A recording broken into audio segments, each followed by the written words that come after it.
I'm going to talk about beauty and abundance this morning.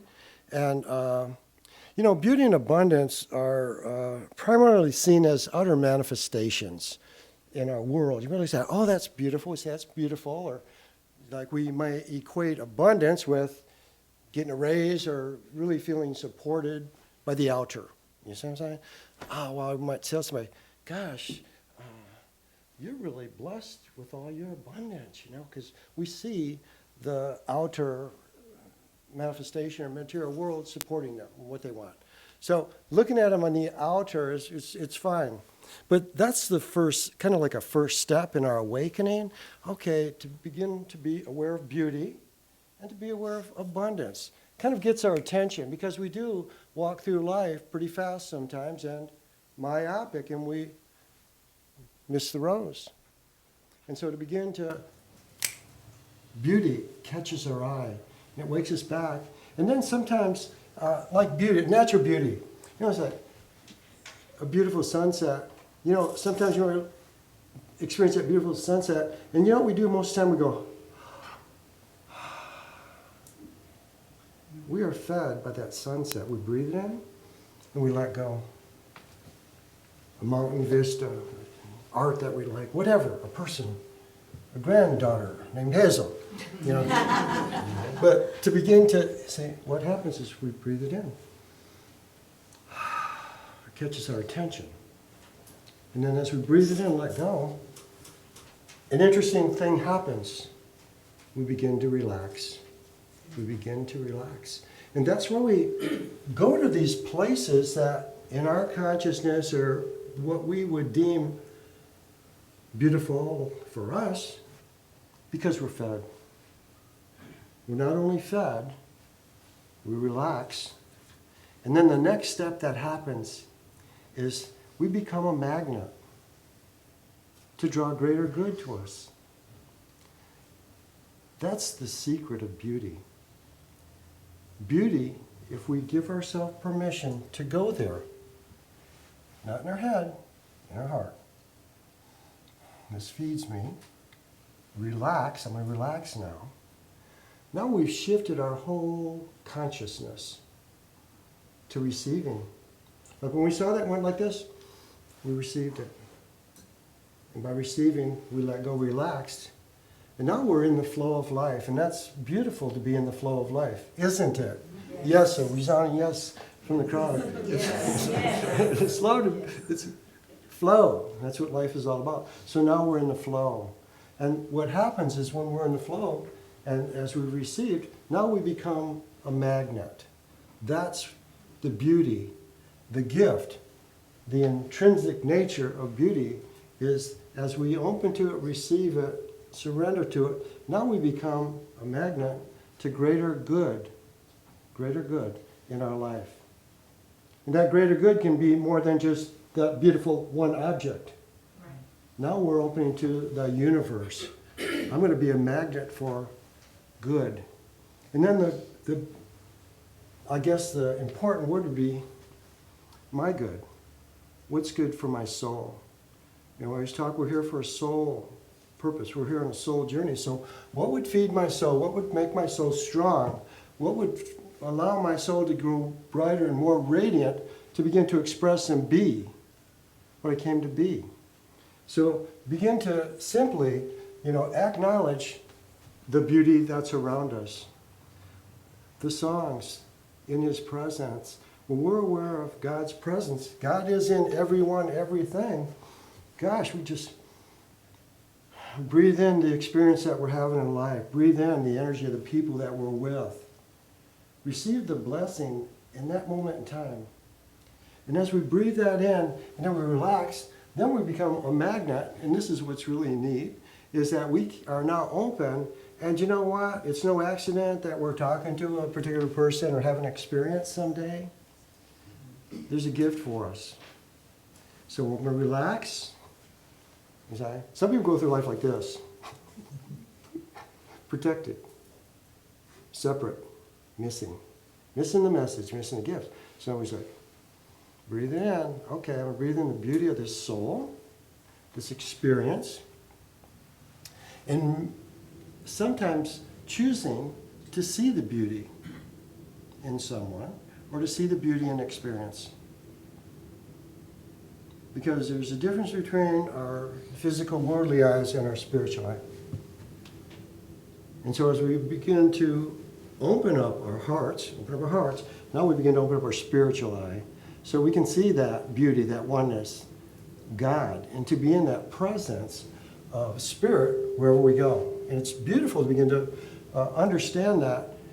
See, we are the determiner of our abundance.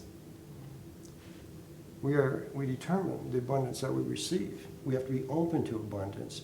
If we're not open to it, we're going to get what we're open to. Any experience that we would choose to have at any moment in time. So to begin to understand what beauty can do for us. And to not just follow blindly what other people say is beautiful. That's beautiful. You should like that. Say, if it's not resonant with our soul, it's okay, do you see? Because we are the unique individual expressions of God's experience on this planet. So to begin to own what's beautiful for you. What is beautiful for you? What do you hold beautiful in your consciousness? And I would guarantee that everyone here would have a different idea of what that would be to them. And it's the same way with abundance. Within our hearts, within our consciousness, within our soul,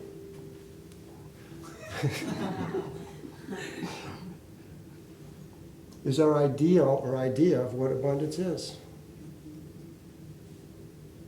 See, what is abundance? To me, is a lot different than abundance to someone else. As well it should be, because we are all unique. So to honor what we would deem as beautiful, that's beautiful to me.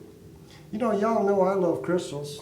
I go to big wholesale shows, buy them, and get them out there for y'all to take home with you.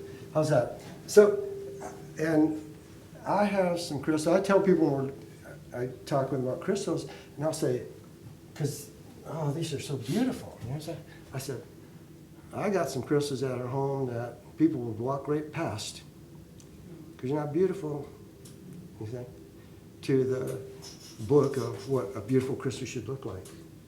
But I'm not looking at crystals with my eyes, I'm looking at them with my heart. And I'm feeling the energy that's within that, and it feeds me. I buy it, that's it.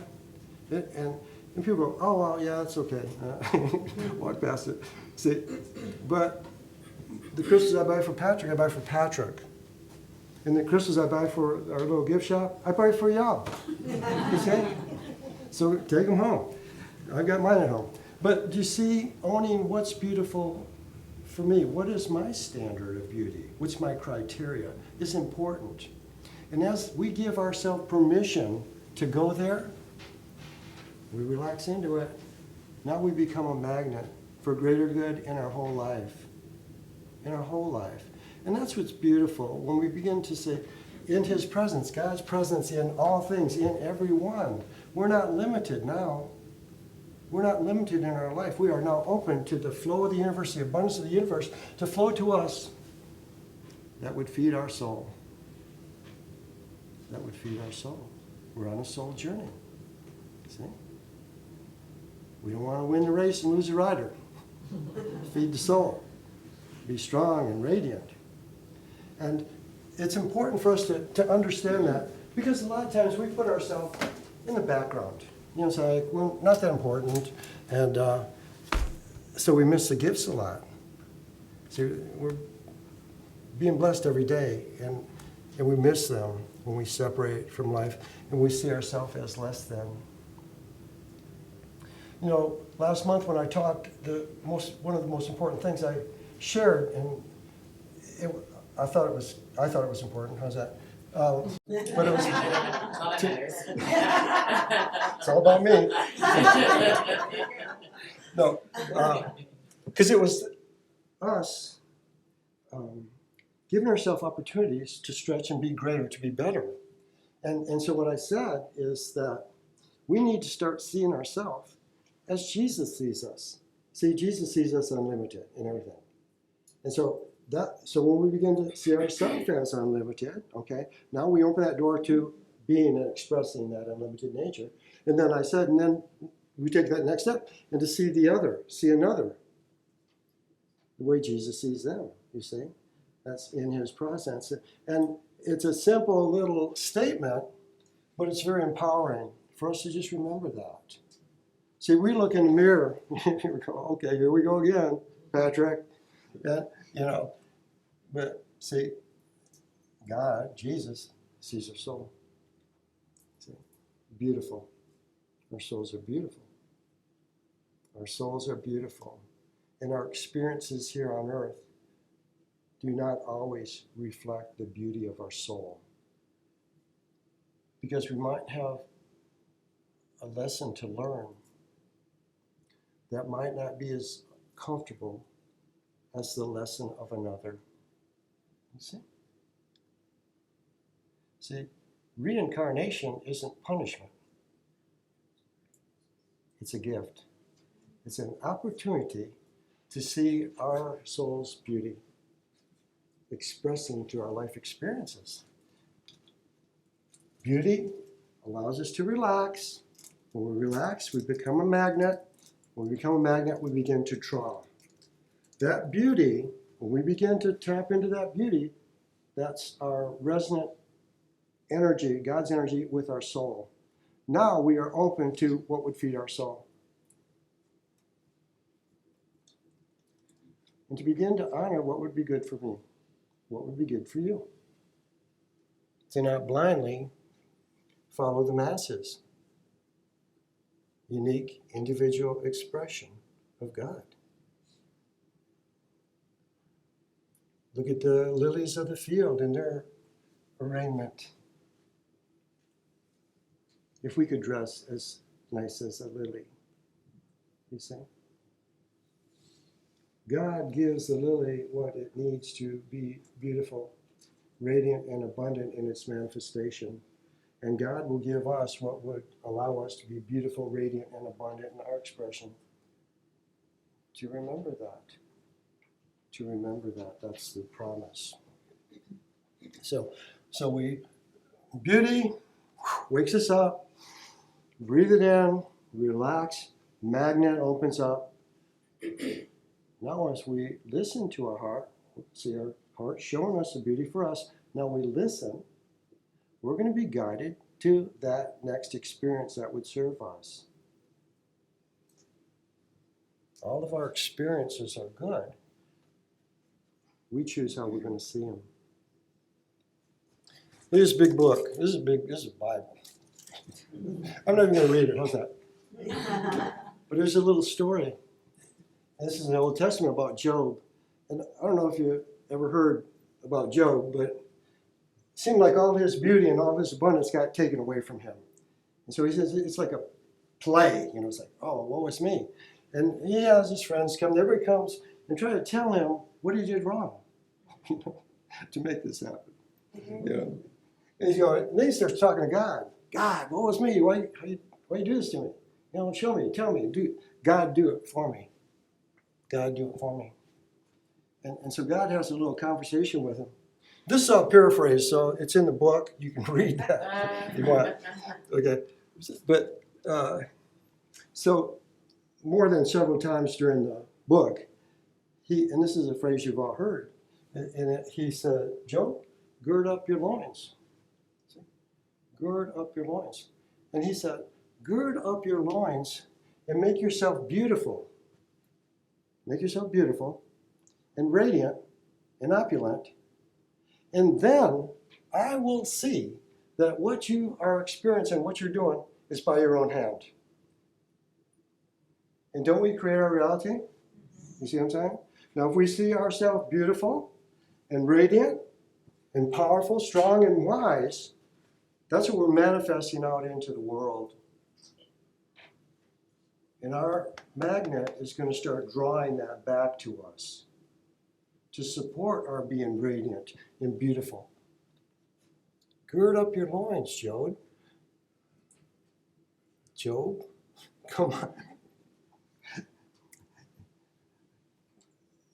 if y'all know me, you know I don't really like the Old Testament that much, but once in a while I get some good stories out there. Cindy shared that with me. How's that? So all of us, like sometimes when we're not feeling that beautiful or at a loss to remember who we are. Who am I? Oh, wow. I'm radiant son of God. I'm radiant daughter of God. But she remembered that all week. And so now we're on this new plane, a new plane of manifestation and experience. Make yourself beautiful. Don't let others define your unique beauty or your unique expression. You're beautiful just the way you are. You are God's creation. You're God's creation. And a friend of mine, we joke out in the bookstore as we're looking at everything. And I told her one day, I said, God don't make no junk. No, she, every time she comes back and goes in there, she'll, hey, Patrick, this is really cool. And she'll say, God don't make no junk. So we are God's creation, sons and daughters of God. And we are beautiful in our own unique manifestation. And this round, this lifetime, the manifestation that we've created is for our soul's journey this lifetime. You didn't look like this last time, and you're not going to look like it next time. And in reincarnation, some people believe in it, some people don't. But, you know, we have experiences in life. To understand our soul, to understand our spirit, to understand God.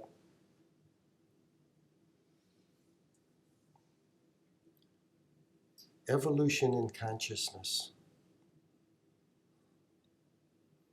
Perhaps I could learn the feminine perspective by being a female one lifetime, or 100, or 1,000. You see? To be a king, to be a soldier, to be a slave.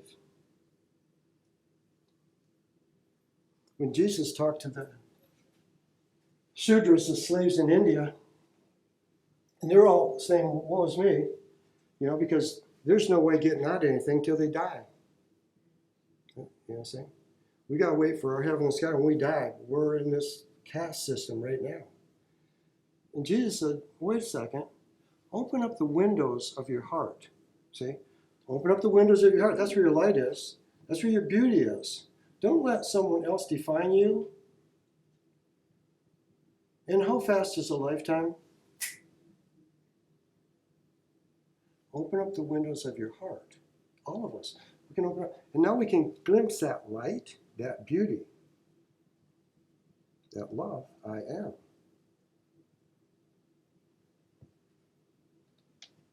They chose that experience. That's a hard one for people to understand. It's hard for us to understand that we would choose experiences that are less than loving, kind, that may create suffering or discomfort. It's an elective we've chosen in our course of study here. Has anyone ever had a mean teacher growing up? You don't want them. They give homework. You see what I'm saying? You know what that teacher wanted us? She wanted us to be our best.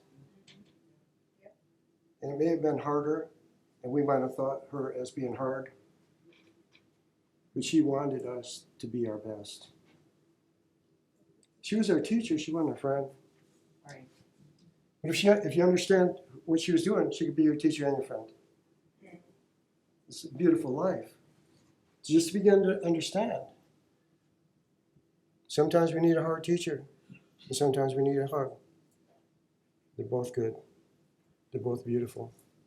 They both open up our hearts to draw, as a magnet, the next good thing to us. So as we begin to give ourselves permission to accept what's good for me, what's beautiful for me, what do I define as beauty for me, what do I define as abundance for me, that allows us to relax.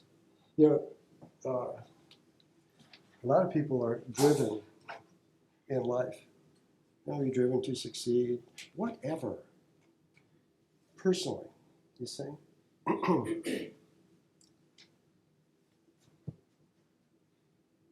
Our purpose, Patrick, our purpose in life is to love.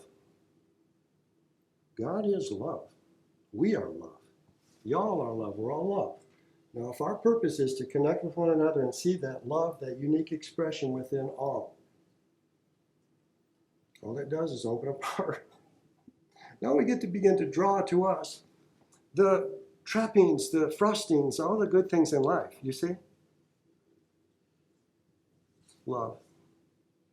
Love is the step that we can take. Love allows us to see beauty. Love allows us to see beyond the apparent illusion.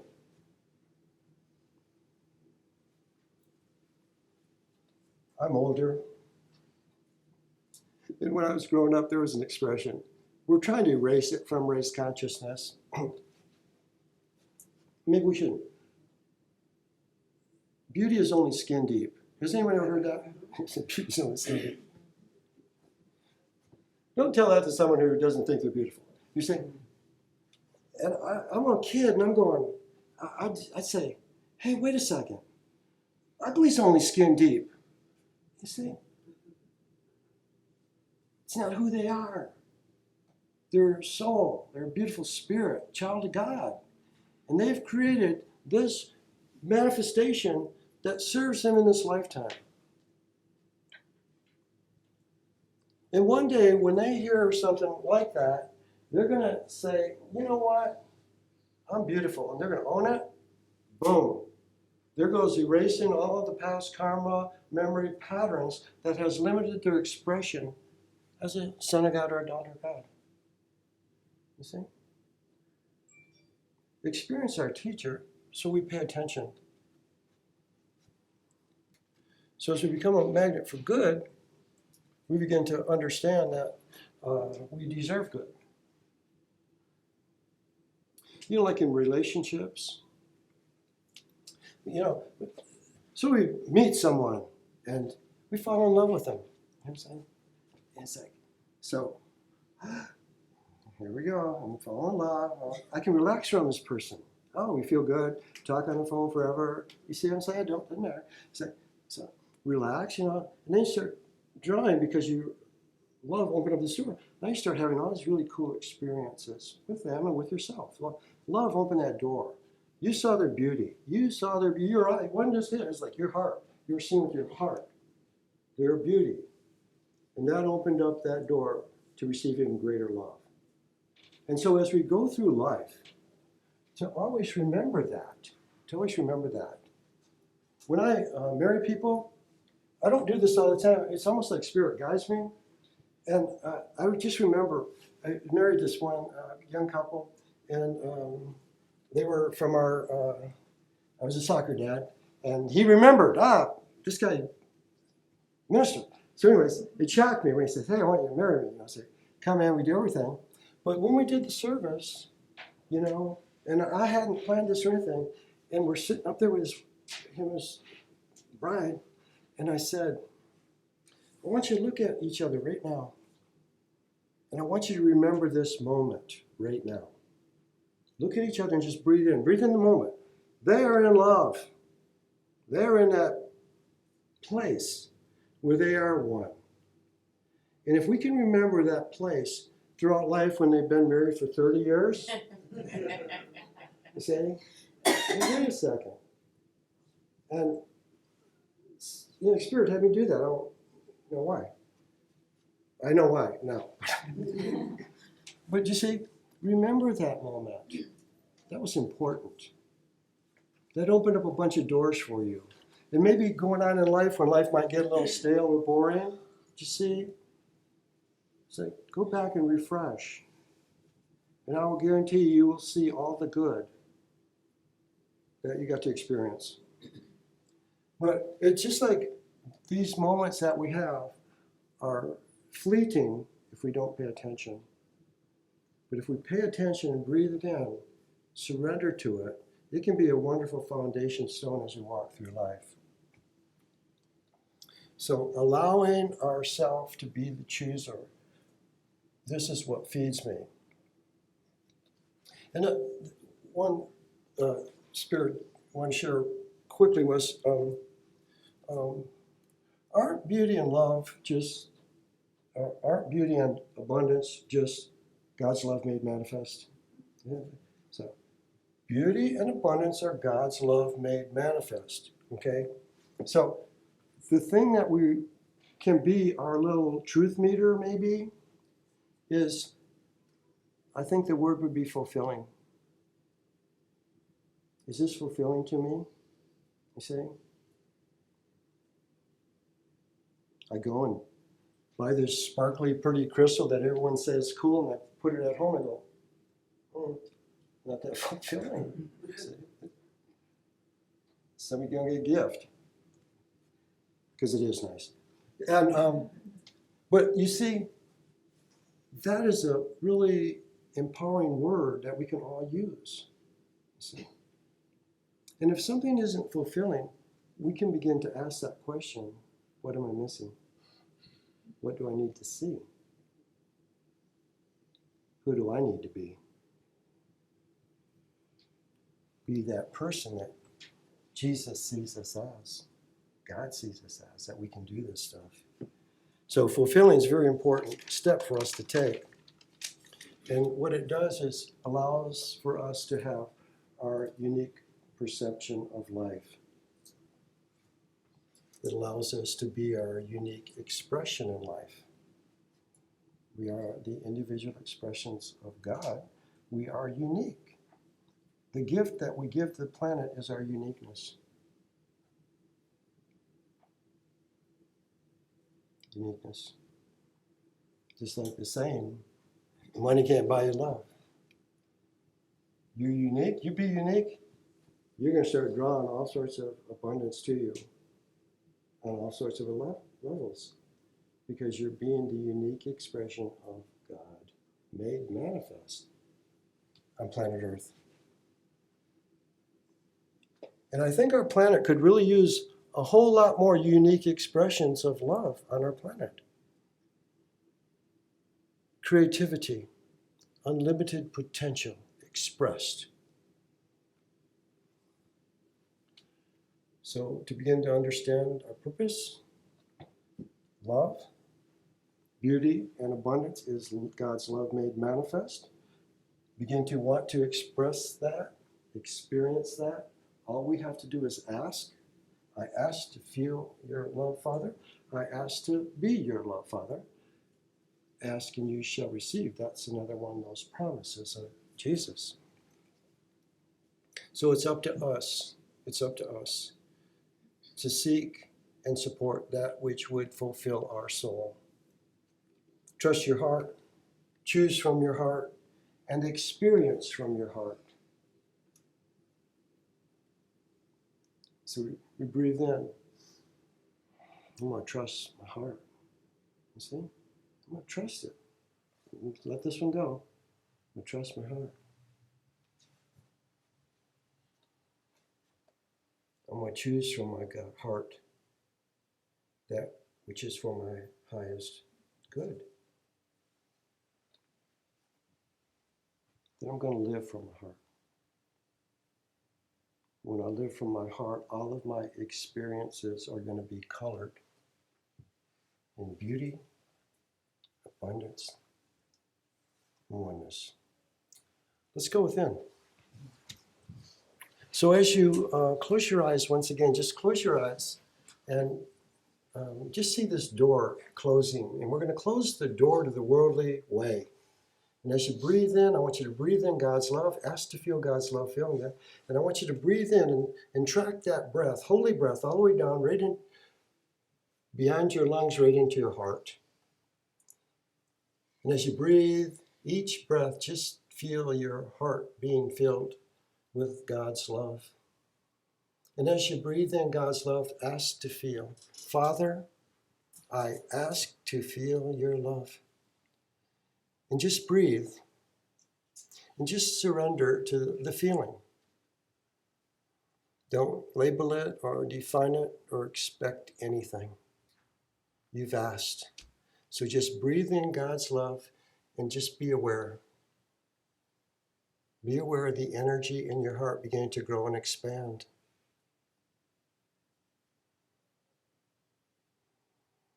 And as you breathe, just feel your energy getting softer. Feel your body begin to relax. Breathe that gentle breath. Feel your body letting go. And I want you to just relax. Surrender into your unique heart energy.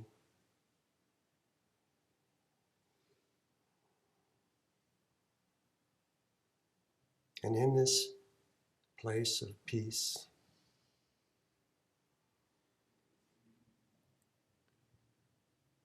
take your question, take your prayer, allow your dream. Be still. Be still in your heart.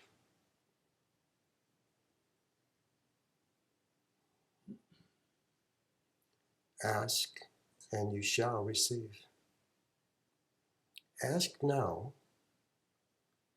your Heavenly Father what you would seek. And just breathe. And as you breathe and feel that energy within your heart, feel your heart beginning to even open up even greater. And as your heart opens, feel your unique energy magnetizing with the ability and capacity to draw to you your heart's desire.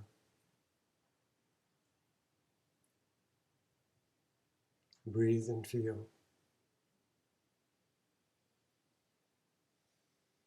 your unique love. Be still and know your unique love.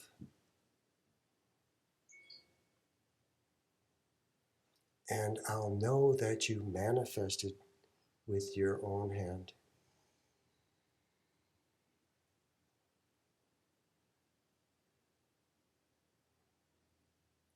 Feel your energy from the top of your head to the bottoms of your feet to your fingertips. Feel your aliveness and feel your peace. And know I am with you always. Breathe, feel, gently open your eyes.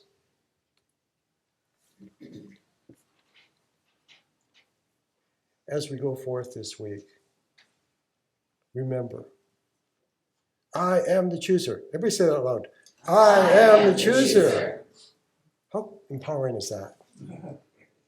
And wait and see how much fun it is. Yay, God.